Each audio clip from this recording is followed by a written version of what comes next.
Hi hello guys, welcome back to Soch effects. நான் ஆஷி. இந்த வீடியோவில் நம்ம வீக்லி லிக்விடிட்டியை எப்படி ட்ரேட் பண்ண போகிறோம் அப்படின்றத பற்றி தான் பார்க்க போகிறோம். ஸோ இதுக்கு நீங்கள் ட்ரேடிங் லேர்ன் பண்ணியிருந்தாலும் பரவாயில்ல, இல்லை நான் வெரி பிகினர் இப்போ தான் ஃபஸ்ட் டைம் உங்கள் வீடியோ பார்க்குறேன் அப்படின்னாலுமே இந்த செட்டப்பை உங்களால் ட்ரேட் பண்ண முடியும். இதுக்கு ப்ரியர் எக்ஸ்பீரியன்ஸ் எதுவும் தேவையில்லை. நீங்கள் ஸ்டூடெண்ட்டாக இருந்தாலும் சரி, ஒர்க்கிங் ப்ரொஃபஷனாக இருந்தாலும் சரி, இல்லை ஒரு ஹோம் மேக்கராக இருந்தாலும் சரி, ஸோ ரொம்பவும் ஈஸியாக உங்களுக்கு புரிகிற மாதிரி நான் இந்த வீடியோவை கொண்டு போகிறேன். உங்களுக்கு நான் சொல்லிக் கொடுக்குறது பிடிச்சிருந்தா மறக்காமல் இந்த வீடியோவை லைக் பண்ணிடுங்க. So without further delay let's get into the video. நான் முதலே சொன்னது போல இது ஒரு வீக்லி செட்டப். இப்போ ஒரு பேர்ல உங்களுக்கு 2 டேட்ஸ் வரைக்கும் கிடைக்கலாம் மேக்ஸிமம். ஒரு சில மணி நேரத்துலயும் இந்த ட்ரேட் முடியலாம். நெக்ஸ்ட் டே இல்ல அதே டே எண்ட் அந்த மாதிரி டைம்ல முடியலாம். இதை நீங்க ஒரு டே ட்ரேடா பாருங்க. இதுக்கு உங்களுக்கு கொஞ்சம் நிதானம் மட்டும் வேணும். 3 டைம் ஃப்ரேம் நீங்க யூஸ் பண்ண போறீங்க. ஒன்னு வீக், இன்னொன்னு 4 hour, இன்னொன்னு டே. இப்போ இந்த வீக்லி கேண்டில் என்ன ப்ரோ எல்லா கேண்டிலையும் நான் மார்க் பண்ணுமா அப்படின்னு கேட்டீங்கன்னா, அப்படி நீங்க ப்ரீவியஸ் வீக்கை மட்டும் மார்க் பண்ணுங்க. அதாவது ஒரு மண்டே டு ஃப்ரைடே முடிஞ்சுட்டு நெக்ஸ்ட் மண்டே ஸ்டார்ட் ஆகும்போது லாஸ்ட் வீக்கோட கேண்டில் ஹை அண்ட் லோ ரெண்டையும் மார்க் பண்ணிக்கணும். ஒரு லைன் போடுது வீக்லி கேண்டில். இந்த கேண்டலோட ஹை தான் இந்த ப்ளூ கலர் லைனு, இந்த வீக்லி கேண்டலோட லோ தான் கீழே இருக்க இந்த ப்ளூ கலர் லைன். இது வரைக்கும் புரிஞ்சுதுங்களா? இது உங்களால பண்ண முடியும் தானே? இந்த இடத்துல நான் இதை வீக் 1ன்னு போடுறேன், இதை வீக் 2ன்னு போடுறேன், இது வீக் 3. இன்னைக்கு வந்து ஒரு வெட்னஸ்டேன்னு வச்சுக்கலாம். நோ தர்ஸ்டே ஃப்ரைடே முடிஞ்சாதான் உங்களுக்கு இந்த கேண்டல் முடியும். ஆரோ மார்க் போட்டிருக்கேன். இந்த கேண்டல் ஒரு ரன்னிங் கேண்டல். இந்த கேண்டல் ஓடிட்டு இருக்கும் போது இந்த வீக் 1ன்னு இருக்கே இதோட ஹை அண்ட் லோவை மார்க் பண்ணுவீங்களா? அப்படி இல்லாட்டி இந்த வீக் 2ன்னு இருக்கே இந்த ஹை அண்ட் லோ மார்க் பண்ணுவீங்க. நிறைய பேர் வீக் 1ன்னு சொல்ற மாதிரி இருக்குதா? இல்லையா, வீக் 2. ஓகேவா? நீங்க வீக் 2 அப்படின்னு நினைச்சிருந்தீங்கன்னா பர்ஃபெக்ட்லி கரெக்ட். ஏன் அப்படின்னா இந்த வீக்ல நீங்க ஓடிட்டு இருக்கீங்க. ஓகேவா? கரெக்டாக இப்போ இங்கே தான் மாற்றி போயிட்டு. ஸோ ப்ரீவியஸ் வீக்ன்றது இந்த வீக் 2 தான். இப்போ ஒருவேளை நம்ம இங்கே இல்லாமல் இந்த வீக்கில் இருக்கிறோம், இந்த கேண்டல் ரன் ஆகோ இல்லை வீக்லியோ முடியவே இல்லைப்பா, இன்னைக்கு தான் ஃப்ரைடே, ஸ்டில் இன்னும் கேண்டல் க்ளோஸ் வைக்கல அப்படின்னா இதுக்கு ப்ரீவியஸ் வீக் எடுக்கும். அதுக்கு முன்னாடி இருக்கு இந்த. ஸோ ப்ரீவியஸ் வீக்கோட ஹை அண்ட் லோ நான் மார்க் பண்ணிட்டேன். நெக்ஸ்ட் நான் என்ன பண்ணணும்? நான் என்னென்ன டைம் ஃப்ரேம் சொன்னேன் ப்ரோ சொல்லுங்க பார்ப்போம். Weekly and then 4 hour and then day. இப்போ எதுக்கு சம்மந்தமே இல்லாமல் 4 hour அண்ட் டே ஒன்று உழைக்கிறோம்னா, நம்ம ட்ரேடை எக்ஸிக்யூட் பண்ண போகிறது, அதாவது உங்களுடைய என்ட்ரி டைம் ஃப்ரேம் அப்படிங்கிறது 4 hour. ஷார்ட் அடிக்க போகிறேன் அப்படின்னா இதை நான் எதில் பார்த்து பண்ண போகிறேன்னா, இது வந்து எனக்கு 4 hour 23rd அன்னைக்கு ஒரு ட்ரேடை எக்ஸிக்யூட் பண்ணுறீங்க. இந்த டே கேண்டல் 22ஆம் தேதியோட. அப்போ நீங்கள் ஷார்ட் அடிக்கிறீங்க அப்படின்னா நீங்கள் என்னைக்கு ட்ரேட் எடுக்கிறீங்களோ அதுக்கு ப்ரீவியஸ் டேவோட லோவில் டார்கெட்டை வச்சிருங்க. இங்கேருந்தும் மார்க்கெட் ரிவர்ஸ் ஆகலாம். ஸோ சேஃபர் சைடுக்கு நம்ம டேவை தான் டார்கெட்டுக்கு எடுத்துக்கிறோம். ஷார்ட் அடிச்சதுக்கு பதிலாக லாங். இது எதில் பண்ணும் ப்ரோ? என்ன டைம் ஃப்ரேமில் பண்ணுங்க? இந்த எஸ்எல்ல நான் 4 hour படி வச்சிடுறேன். எனக்கு டேல தான் நான் டார்கெட் செட் பண்ணணும். நீ என்னைக்கு ட்ரேட் எடுத்தாலும் அதுக்கு முந்தின நாள் ஒரு கேண்டில் ஃபார்ம் ஆயிருக்கும்ல ப்ரோ, அந்த கேண்டலோட ஹையில் டார்கெட் செட் பண்ணிடுங்க. இந்த ஹை அண்ட் லோன்றதெல்லாம் நீங்கள் குழப்பிக்க வேணாம். பை பண்ணால் ஹையில் வைக்கிறோம், செல் பண்ணால் லோவில் வைக்கிறோம், அவ்வளோதான். இன்கேஸ் இது புரியல அப்படின்னா திரும்பவும் இதை முதல்ல இருந்து ப்ளே பண்ணி பாருங்கள், கண்டிப்பாக உங்களுக்கு புரிஞ்சிடும். அதாவது 7ஆம் தேதி இந்த ட்ரேடை நான் எடுக்கிறேன். இந்த பார்த்து போடுறேன் பார்த்தீங்களா, இது வந்து 4 hour. இது என்ன பண்ணுதுன்னா இப்படியே மூவ் ஆகுது. ஸ்டில் உங்கள் டார்கெட் அடிக்கல, அதே போல் உங்கள் எஸ்எல்லாம் அடிக்கல. இங்கே மிட் நைட்டு கேண்டல் க்ளோஸ் ஆன அப்புறம் 8ஆம் தேதி பிறந்துருது. ஆனால் இன்னமும் உங்கள் டார்கெட்டுமே அடிக்கல, எஸ்எல்லுமே அடிக்கல. இதை நான் முதலையே சொல்லிட்டேன். நீங்கள் நடுவில் போயிட்டு ட்ரையல் பண்ணுறதோ, தள்ளி வைக்கிறதோ, இழுத்து வைக்கிறதோ அந்த வேலைலாம் நம்ம இல்லை. அதெல்லாம் ட்ரேடிங்கே பண்ணாதீங்க தயவு செஞ்சு. ஸோ இந்த டிஃப்ரென்ஸ் புரியுது இல்லையா? நம்ம வந்து வீக்லியோட லோ வயலேட் ஆகிடுச்சு. 4 hourல நம்ம பிளான் படி ட்ரேடை எக்ஸிக்யூட் பண்ணுறோம். நான் 7ஆம் தேதி ட்ரேட் எடுத்துட்டேன். என்னோட டார்கெட் போய் அடிச்சிருந்தது அப்படின்னா எந்த டேட்டில் இருக்கிற டே கேண்டலோட டார்கெட்டை அச்சீவ் பண்ணியிருக்கணும் ப்ரோ?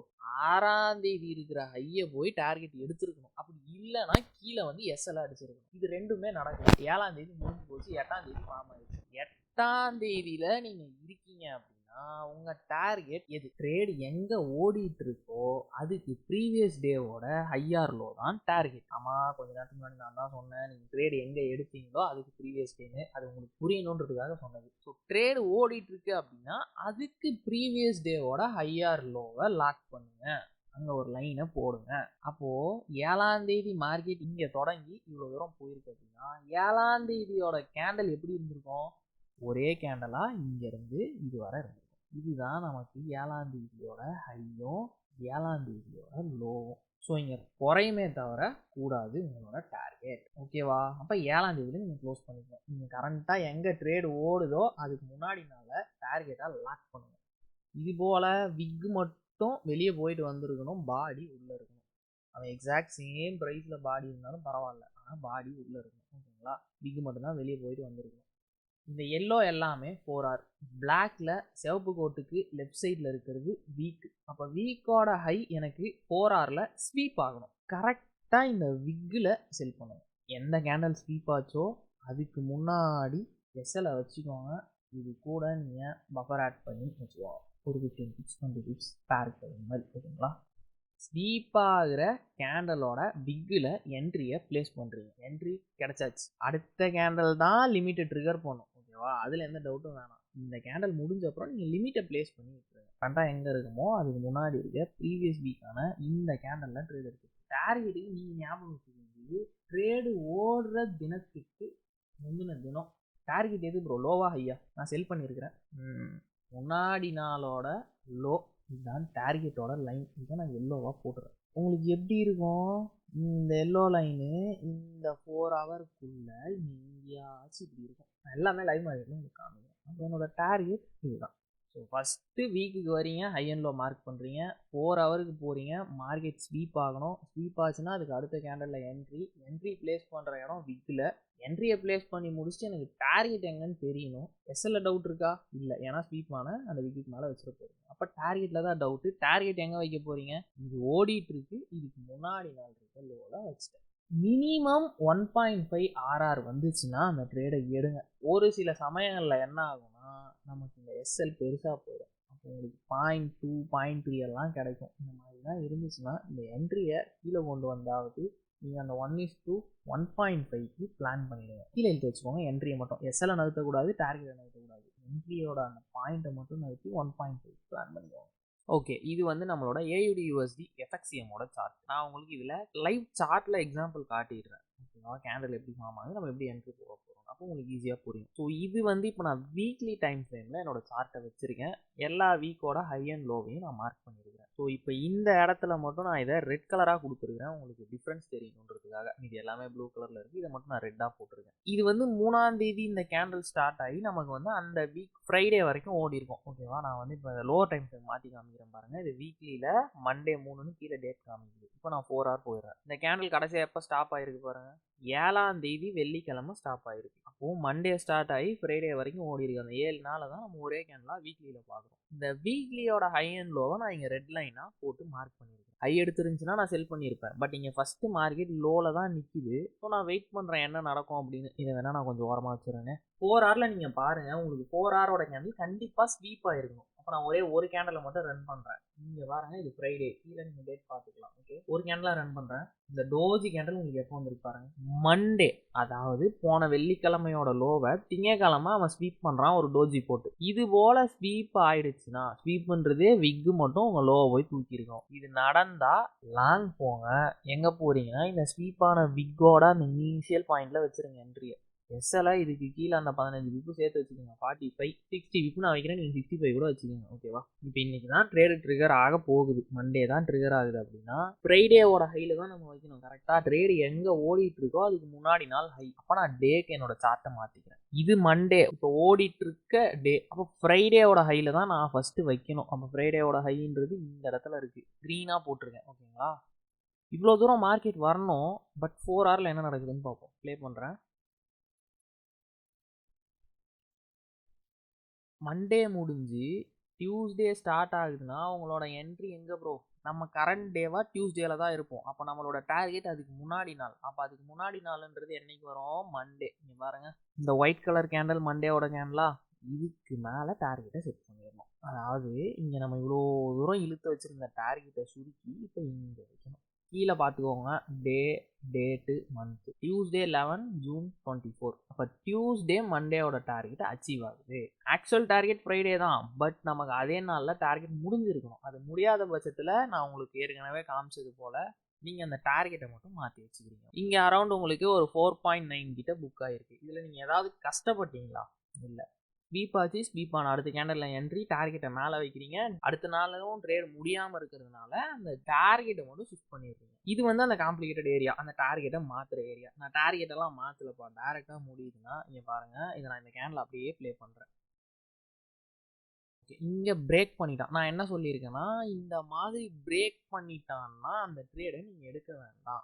இப்போ இங்கே ஓடி இருக்கு, இதெல்லாம் நம்ம நெக்ஸ்ட் வீடியோவில் பார்ப்போம். ஓகேங்களா, நீங்கள் 4 ஹவர்ஸ் ஸ்வீப்பாக இருந்தால் மட்டும் எடுங்கள். இப்போ இதில் வந்து பார்த்துட்டிங்கன்னா நான் வீக்கோட ஹை இங்கே மார்க் பண்ணிக்கலாம். இந்த லைனை கொஞ்சம் எக்ஸ்டெண்ட் பண்ணலாம். இப்போ நான் அப்படியே லோவர் டைம் ஃப்ரேம் போகிறேன். எனக்கு இந்த ஹை வயலேட் ஆகி ஸ்வீப் ஆச்சுன்னா நான் செல் பண்ணலாம். ஓகே, ஸோ நான் ப்ளே பண்ணுறேன் 4 ஹவரில்.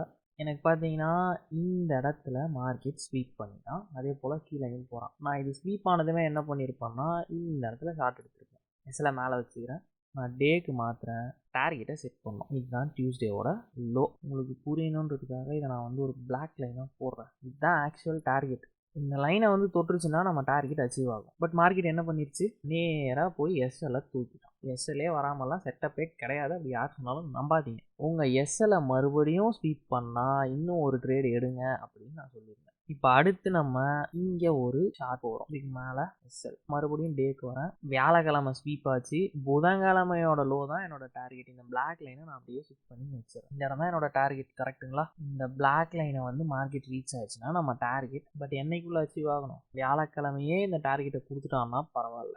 இன்கேஸ் ஃப்ரைடே வந்துருச்சுன்னா தேர்ஸ்டேவோட லோ தான் உங்களோட டார்கெட். ஓகே, இங்கே நான் சொல்ல வந்தது என்னென்னா, ஒரு எஸ்எல்லை ஒரு டைம் ஸ்வீப் பண்ணால் தான் எடுக்கணும். ஒரு இடத்துல 2 எஸ்எல் தான் அலவுடு. நம்ம இங்கே எடுத்தோம் தேர்ஸ்டேவே வந்திருந்தா இந்த டார்கெட் கரெக்டு தான். பட் ஃப்ரைடே மார்னிங் மார்க்கெட் இந்த இடத்துல இருக்குது. அப்போ நீங்கள் என்ன பண்ணணும்னா டே சார்ட்டுக்கு மாற்றி தேர்ஸ்டேவோட லோ எதுவோ அதுதான் உங்கள் டார்கெட்டாக வைக்கணும். இதுதான் உங்களோட டார்கெட். நீங்கள் மினிமமாக வச்சுக்கோங்களேன். ஒரு 1.5லேருந்து 2 வந்துச்சுன்னா மட்டும் அந்த ட்ரேடை எடுங்க, இல்லாட்டி எடுக்கலாம். ஸோ இங்கே இருக்கிற ப்ளூ லைன்ஸ் எல்லாமே வீக்கோட ஹை அண்ட் லோ.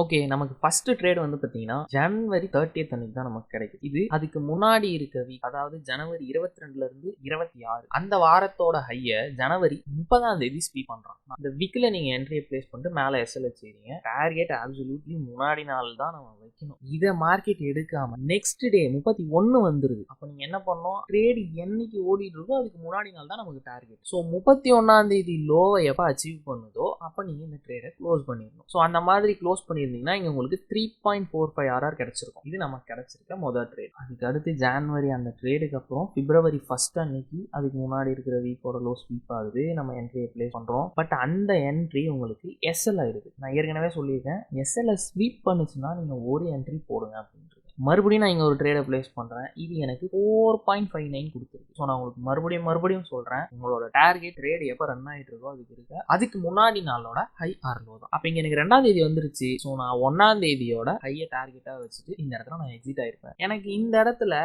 அதுக்கு அடுத்த வாரம் மார்க்கெட் லோவை ஸ்வீப் பண்ணியிருந்தானா ட்ரேடு பிரேக் பண்ணியிருக்கான். ஸோ நமக்கு இங்கே ட்ரேட் இல்லை. இது நீங்கள் எடுக்க வேண்டாம். இந்த வீடியோவில் நம்ம முழுக்க பார்த்தது வீக்கோட ஹை அண்ட் லோ ஸ்வீப் பண்ணால் எப்படி ட்ரேட் எடுக்கணுன்றதா. பிரேக் தான் ஆயிருக்கு, ட்ரேட் இல்லை. இங்கேயுமே பாருங்கள், ஹையாக அவன் பிரேக் தான் பண்ணியிருக்கான். ஸோ இந்த இடத்துல ட்ரேட் இல்லை. மார்ச்சில் தான் ஃபஸ்ட்டு ட்ரேடு கிடைக்குது. அந்த ட்ரேடுமே பார்த்தீங்கன்னா எஸ்எல்ல தான் முடியுது. ஏன்னா மார்க்கெட் ஸ்வீப் பண்ண அப்புறம் டேரெக்டாக வாங்கி கீழே போயிடும். நம்ம ட்ரேடை எங்கே பிளேஸ் பண்ணுவோம், உங்களை இந்த வீக்கில் பிளேஸ் பண்ணுங்கன்னு சொல்லியிருக்கேன். நீங்கள் தான் அந்த ட்ரேடை போடுவீங்க. கீழே பஃபர் ஆட் பண்ணி வச்சிங்கன்னா டேரெக்டாக எஸ்எல். இங்கேயும் பார்த்தீங்கன்னா இந்த வீக்கை இவன் பிரேக் தான் பண்ணியிருக்கான். இந்த ட்ரேடும் உங்களுக்கு கிடையாது. நெக்ஸ்ட் இங்கேயுமே பிரேக் தான் பண்ணியிருக்கான். இங்கேயும் நமக்கு ட்ரேடுன்றது கிடையாது. ஃப்ரைடே 12th ஏப்ரலோட லோவை 15th ஏப்ரல் அப்போ ஸ்வீப் ஆகுது. 4 hour கேண்டில் ஸ்வீப் ஆன உடனே நான் அந்த வீக்கில் என்ட்ரியை போட்டேன். எனக்கு மறுபடியும் ஒரு எஸ்எல் 7th மேவை 15th மே ஸ்வீப் பண்ணுது. ட்ரேட் எடுக்கிறேன், மறுபடியும் எனக்கு எஸ்எல் தான். மறுபடியும் ஒரு எஸ்எல் வருது. ஏன்னா 4 hour கேண்டில் அதுக்கு முன்னாடி இருக்க வீக்கு ஸ்வீப் பண்ணுறான். Okay fine. அதுக்கு அடுத்து பாருங்கள், எஸ்எல் எப்படி அடிக்குதுன்னா ஸ்வீப் பண்ணி தான் எஸ்எல் ஆகுது. ஸ்வீப் ஆகுதுன்னா நீங்கள் மறுபடியும் ஒரு என்ட்ரியை போடுங்க. அதே போல் நான் இங்கே என்ட்ரியை பிளேஸ் பண்ணியிருக்கேன். எனக்கு மொத்தமாக இதில் கிடச்சிருக்காரு 4.74. ஸ்வீப் ஆன அப்புறம் நான் எடுத்திருக்கேன். ஓகே, இது அரௌண்ட் ஃப்ரைடே 7th ஜூனோட லோ. நெக்ஸ்ட் மண்டே கேண்டில் உங்களுக்கு ஸ்வீப் ஆகுது. ஸ்வீப் ஆன அப்புறம் நீங்கள் என்ட்ரியை போடுறீங்க. டார்கெட்டை தூக்கி ட்ரேடு ஓடுற நாளைக்கு முந்தின நாள் ஹையில் நீங்கள் வைக்கணும். கரெக்டா? அப்போது மண்டேனா நான் ஃப்ரைடேவோட ஹையில் வச்சிருக்கணும். ஃப்ரைடேவோட ஹை எது ப்ரோ? இதுதான் ஃப்ரைடேவோட ஹையாக இருக்குது. மண்டே 10th ஜூன் 22:30 இந்த கேண்டில் ஸ்டார்ட் ஆகி முடிஞ்சிருக்கும். நெக்ஸ்ட் டியூஸ்டே வந்துருச்சு. அப்போ நம்மளுக்கு எது ப்ரோ டார்கெட்? மண்டேவோட ஹை தான் டார்கெட். ஸோ இந்த எல்லோ லைன் தான் மண்டேவோட ஹை. டார்கெட் அச்சீவ்டு அரௌண்ட் 4.92 நமக்கு இதில் கிடச்சிருக்கு. அடுத்து இது என்னன்னு பார்த்தீங்கன்னா இது போயிட்டு பிரேக் தான் பண்ணுது. ஸோ இங்கே நமக்கு ட்ரேட் கிடையாது. இந்த இடத்துல ஒரு எஸ்எல் வருது. அந்த எஸ்எல்லை மறுபடியும் மார்க்கெட் ஸ்வீப் பண்ணிட்டு மறுபடியும் ஒரு ட்ரேட் கொடுக்குது. இதோட ப்ராஃபிட் எவ்வளோ அப்படின்னு பார்த்தீங்கன்னா 3.33 RR வந்துருக்கு. இது டார்கெட் அடித்தாலும் எஸ்எல் போனாலும் அடுத்த ஸ்வீப்புக்கு நீங்கள் எடுக்கக்கூடாது. ஒரு இடத்துல ஒரு ட்ரை தான். ஓகேவா? நெக்ஸ்ட் இங்கே பாருங்க, இவன் வீக்கோட ஹையை ஸ்வீப் பண்ணிட்டான். நான் என்ட்ரியும் பிளேஸ் பண்ணிட்டேன். ஓகே, ஆனால் எனக்கு இந்த டேவோட லோன்றது எவ்வளோ ஆர்ஆராக இருக்குது பாருங்க, 0.28 ஆர்ஆராக இருக்குது. நீங்கள் என்ன பண்ணுங்க, இந்த என்ட்ரி பாயிண்ட்டை எனக்கு இப்போ ஒரு 1.5 வந்தால் ட்ரிகர் ஆனால் போதுன்ற மாதிரி இப்படி வச்சுருங்க. ஆனால் இது எப்போ வர அவன் அடுத்த நாள் வந்துருச்சுன்னா அந்த லோவை எடுத்துட்டா இந்த ட்ரேடை நீங்கள் கேன்சல் பண்ணிடணும். இங்கே என்ன ஆயிடுச்சு பாருங்கள், இது டியூஸ்டே கேண்டில். நான் இங்கே வட்டம் போடுற இது மண்டேவோட லோ. இதை டியூஸ்டே எடுத்துட்டானாவே இந்த ட்ரேடு முடிஞ்சிருச்சு, நீங்கள் போட வேண்டாம். அது ட்ரிகரே ஆகலை. ஸோ இதுக்கப்புறமா அவன் இங்கே வந்து ட்ரிகர் ஆகிறான், அப்போ நான் எடுக்கிறேன்னு எடுத்தீங்கன்னா அது இங்கேயும் வந்து பார்த்தீங்கன்னா மார்க்கெட் மேலே பிரேக் தான் பண்ணியிருக்கு. ஸோ ட்ரேட் இல்லை, ஸ்கிப் பண்ணுங்கள். இங்கே வாங்க, இங்கேயுமே பிரேக் தான், ட்ரேட் இல்லை. இந்த இடத்துலையும் மார்க்கெட் பிரேக் தான், ட்ரேட் இல்லை. இந்த இடத்துலையுமே பிரேக் தான், ட்ரேட் இல்லை. இங்கே பாருங்க, வீக்கோட ஹையை இவன் ஸ்வீப் பண்ணிட்டான். இங்கே வரும் என்ட்ரி, மேலே எஸ்எல் வச்சாச்சு. 4.34 நமக்கு இதில் கிடச்சிருக்கு. கிளியராக டார்கெட்டுக்கு வந்துட்டான். இன்கேஸ் இது தேர்ஸ்டே முடியாமல் ஃப்ரைடே வர போகுதுன்னா அப்போ உங்களுக்கு எதோட லோ டார்கெட்டாக இருக்குன்னா அதுக்கு முன்னாடி நாளோட லோ டார்கெட்டாக இருக்கும். நெக்ஸ்ட் இங்கே மறுபடியும் ஸ்வீப் ஆகுது. இங்கே ஒரு எஸ்எல், மறுபடியும் இங்கேயும் ஸ்வீப் ஆகிட்டு ஒரு எஸ்எல் வாங்குது. அந்த எஸ்எலுக்கு அப்புறம் மறுபடியும் ஒரு டார்கெட்டு. ஏன்னா எஸ்எல்லை ஸ்வீப் பண்ணால் மறுபடியும் நான் என்ட்ரி போடுறேன். ஒரு 1.5 கிடைக்குது எனக்கு. இங்கே மார்க்கெட் பிரேக் பண்ணிட்டான். ஸோ ட்ரேட் இல்லை. இங்கே ஸ்வீப்பு ஒரு எஸ்எல், இங்கே மறுபடியும் ஸ்வீப் பண்ணுறான். ஆனால் இது வந்து டார்கெட் கிடச்சிருது 1.77. மறுபடியும் இங்கே வீக்கோட லோவை ஸ்வீப் ஆகுது. நான் ஒரு என்ட்ரி போடுறேன். எனக்கு எஸ்எல் அடித்த உடனே நான் மறுபடியும் பார்த்தீங்கன்னா இங்கே நெக்ஸ்ட் வீக்கே ஸ்டார்ட் ஆயிடுது. ஓகேவா? நெக்ஸ்ட் வீக் மண்டேவே வந்துடுது. அப்போ அடுத்த வீக்கோட லோ இந்த இடத்துலையே வருது. அதை மறுபடியும் ஸ்வீப் பண்ணுறான். இங்கே ஒரு எஸ்எல். ஸோ இங்கே 2 எஸ்எல் அடுத்தடுத்து இருக்குது. மறுபடியும் ஸ்வீப் பண்ணுறான், மார்க்கெட் கீழேயே போகிறான். 3 எஸ்எல். இங்கேயும் ஸ்வீப் பண்ணுறான், ஆனால் டார்கெட்டுக்கு மேலே வர ட்ரை பண்ணுறான். இவ்வளோ பெரிய மரபூசு அப்படி நினச்சிட்டே இருக்கும்போது நேராக வந்து எஸ்எல் அடிக்குது. இது எல்லாமே மார்க்கெட்டில் நடக்கும். மறுபடியும் நமக்கு எஸ்எல், மறுபடியும் ஸ்வீப் பண்ணிட்டு ஒரு டார்கெட் கொடுக்குறான். இது 3.15 RR. இங்கே மறுபடியும் வீக்கோட லோ ஸ்வீப் ஆகுது. விக்கில் நான் என்ட்ரி போடுறேன். எனக்கு இங்கே 2.5 RR கிடச்சிருக்கு. இங்கெல்லாம் ட்ரேட் இல்லையா ப்ரோனா? இல்லை. இங்கே பாருங்கள், வீக்கோட லோவை பிரேக் பண்ணுறான். ஸோ ட்ரேட் எதுவுமே நமக்கு கிடையாது. இங்கே தான் ஸ்வீப் ஆகுது. ஸ்வீப் ஆன அப்புறம் மறுபடியும் நான் என்ட்ரி போடுறேன். இங்கே எனக்கு 3.5 கிடைக்குது. நெக்ஸ்ட் கீழே ஸ்வீப் பண்ணுறான். நான் என்ட்ரியை பிளேஸ் பண்ணுறேன். எனக்கு மேலே போய் டார்கெட் கொடுக்குறான். இது 1.07. எனக்கு ஒரு 1.5 வந்தால் தான் நான் எடுப்பேன். நீங்கள் இதில் எடுக்க சொன்னீங்கன்னா இங்கே எடுக்கல. இதை 1.5க்கு செட் பண்ணுறேன் ப்ரோ, நீங்கள் இப்படி செட் பண்ணிடுங்க. அவன் இங்கே வந்து ட்ரிகர் ஆகிட்டு இப்படி போய் கொடுத்தானா கொடுக்கட்டும். இல்லையா நேராக மேலே போய் இதை எடுத்துட்டான் போனால் இந்த ட்ரேடை கேன்சல் பண்ணிடுங்க. அது உங்களோட பர்சனல் ப்ரெஃபரன்ஸ் ப்ரோ. ஓகே, அதை பற்றி நான் எதுவும் சொல்ல விரும்பலை. இங்கே மறுபடியும் ஸ்வீப் ஆகுது முந்தின வீக்கோட லோ. பட் நமக்கு டைரெக்டாகவே இது எஸ்எல்லாக தான் முடியுது. பரவாயில்ல, இது ஒரு எஸ்எல்லாக அக்செப்ட் பண்ணிக்கோ. நெக்ஸ்ட் மறுபடி இங்கே ஒரு எஸ்எல், அடுத்தடுத்து 2 எஸ்எல் நமக்கு வந்துருக்கு. மறுபடியும் எஸ்எல், 3 எஸ்எல். இது டிசம்பர் 18. இதுதான் நம்ம இவ்வளோ நேரம் மொத்தமாக எடுத்திருக்க ட்ரேடோட சம்மரி. ஜனவரியிலேருந்து டிசம்பர் வர என்ட்ரி 31. எஸ்எல் எல்லாம் போக நமக்கு நெட்டாக 24.72 கிடச்சிருக்கு. இது நம்ம ஒரு பேரில் எடுத்த 1 இயரோட ரிசல்ட். ஒரு சில ட்ரேட்ஸ் நான் எடுத்திருக்கேன், அதோட ஸ்க்ரீன்ஷாட் நான் இங்கே உங்களுக்கு அட்டாச் பண்ணுறேன். நான் உங்களுக்கு 1 இயரோட பேக் டெஸ்ட்டும் கொடுத்துட்டேன், அதோட ரிசல்ட்டும் கொடுத்துட்டேன். ஸோ இதை வச்சு நீங்கள் லைவாக போயிட்டு மார்க்கெட்டில் ட்ரேட் எடுக்கலாமானா கண்டிப்பாக எடுக்கக்கூடாது. இந்த மார்க்கெட்டே எப்படி பார்த்தீங்கன்னா யார் எதை கன்சோல் அது நடக்கிற மாதிரியே தான் இருக்கும். ஸோ நீங்கள் பேக் டெஸ்ட் பண்ணாமல் ட்ரேட்குள்ளே என்ட்ரு ஆகிறத நான் அட்வைஸ் பண்ணல. இப்போ நான் உங்களுக்கு கொடுத்தேன் இல்லையா பேக் டெஸ்ட்டோட டேட்டா, அதில் நமக்கு லைனாக டிபியும் வந்தது, லைனாக எஸ்எல்லும் வந்தது. டிபி வரும்போது கண்டிப்பாக இப்படி ஒரு செட்டப் இருக்குது, நம்ம ட்ரேட் எடுக்கலாம் தோணிருக்கும். ஆனால் எஸ்எல் வரும்போது ஒரே எஸ்எல்லாக அடிக்குது, இதை வச்சு ப்ராஃபிட் பண்ண முடியாது அப்படின்னு நீங்கள் நினச்சிருந்தீங்கன்னா you are not fit for trading brother. Until unless நீங்கள் எஸ்எல் அடிக்கும் போது அதை சிரிச்சுட்டே ஏற்றுக்கணும். அடுத்த ஒரு நிமிஷத்துலையோ 2 நிமிஷத்துலையோ இன்னொரு ட்ரேடு உங்கள் பிளானுக்கு வந்துச்சுன்னா அந்த ட்ரேடை நீங்கள் எக்ஸிக்யூட் பண்ணணும். இது நீங்கள் என்னைக்கு பண்ணுறீங்களோ அன்னைக்கு தான் நீங்கள் ஃபிட் ஃபார் ட்ரேடிங்.